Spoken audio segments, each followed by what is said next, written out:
E plus R is equal to O। तो आप में से कोई एक बार हल्का सा बताना चाहेगा, कोई एक एग्जांपल देके किसी भी तरीके से, what do you understand by event plus response is equal to outcome? Event plus response में से कौन सी चीज है जो एक्सटर्नल है, जो आपके ऊपर डिपेंडेंट नहीं है? कोई इवेंट है उसके ऊपर जो रिस्पांस आप दे रहे हो, जिसके ऊपर रिस्पांस आप दे रहे हो, that will determine the outcome. तो अब इवेंट और रिस्पांस में से कौन सी चीज है जो एक्सटर्नल है? तो वो जो इवेंट है जो एक्सटर्नल है, क्या वो हमारे कंट्रोल में होती है? होती है कि नहीं? इवेंट हमारे कंट्रोल में होती है? नहीं होती। चलिए एग्जांपल ऐसे लेते हैं, बारिश पड़ रही है, एक इवेंट है, क्या हमारे कंट्रोल में है? स्टार्ट करो। नोटबंदी हो गई, मोदी जी के अलावा किसी और के कंट्रोल में थी क्या? कोविड आ गया, आप चल रहे हो, आपको कोई परफॉर्मेंस देनी है, मैं ही जैसे यहाँ पे एकदम से फंबल करके गिर जाऊं, तो ये एकदम से एक इवेंट हो गया, ये मेरे कंट्रोल में नहीं है ना।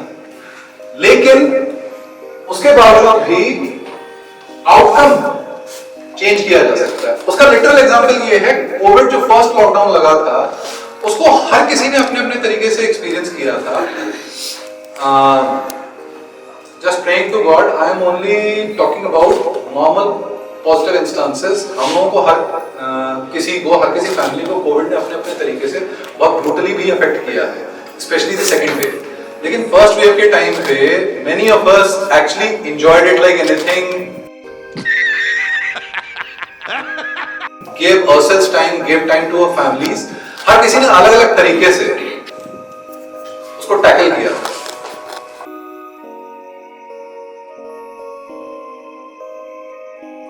इवेंट एक था, लेकिन हर किसी का रिस्पॉन्स अलग अलग रहा, और उसी कारण से जो आउटकम्स हैं वो भी हर किसी के लिए अलग अलग आए। एक बड़ा सिंपल सा एग्जांपल इसमें होता है, जैसे आप निकल रहे हो, आपको डू यू हैव किड्स? बच्चे किस किसके हैं? Lots of people have kids here. तो अब जैसे ब्रेकफास्ट टेबल पे आप हो और बच्चे ने अपनी ड्रेस के साथ साथ आपकी ड्रेस भी एकदम से गंदी कर दी, उसके ऊपर चाय गिर गई और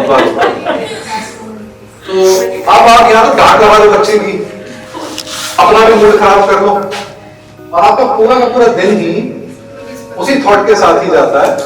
आप स्कूल भी खराब मूड में पहुंचते हो, तो वहां आपको वैसे ही रिप्रिमांड किया जाने वाला है कि आप वैसे ही लेट हुए हो और आप भी अपने फिर एटीट्यूड में आ गए होते हो, तो the day starts going down the drain. Event एक हुआ था, इसका आउटकम जो डिटरमिन हुआ है ना, वो आपके रिस्पॉन्स से डिटरमिन हुआ है, इवेंट की गलती नहीं है। तो रिस्पॉन्ड और किस तरीके से किया जा सकता था? लेट्स बी न्यूट्रल, और जो आया उसको एक्सेप्ट किया, और उसके आगे जो 90% ऑफ द डे बचा हुआ है, 95% ऑफ द डे बचा हुआ है, उसको तो हम बचा सकते हैं ना। कई बार एक इवेंट बड़ा छोटा होता है, लेकिन किसी एक इवेंट के सब्सिक्वेंट सीरीज ऑफ कॉन्सिक्वेंसेस होते हैं, which we call as a domino effect. एक डोमिनो फॉल करता है, उसके बाद 3-4 सब्सिक्वेंट इवेंट्स हो जाते हैं, और वो सारे के सारे आपके कंट्रोल में नहीं है। एक चीज हुई तो एक के बाद दूसरी, तीसरी, चौथी, और सभी अफेक्ट होंगे। तो जो चीज आपने बताई कि आप अगर लेट हुए, तो ऑब्वियसली बात है कि आपकी लेट अटेंडेंस मार्क हो रही है, रिप्रिमांड किए जा रहे हैं, और भी कुछ चीजें हो रही हैं। So this in itself is a one complete comprehensive sequence.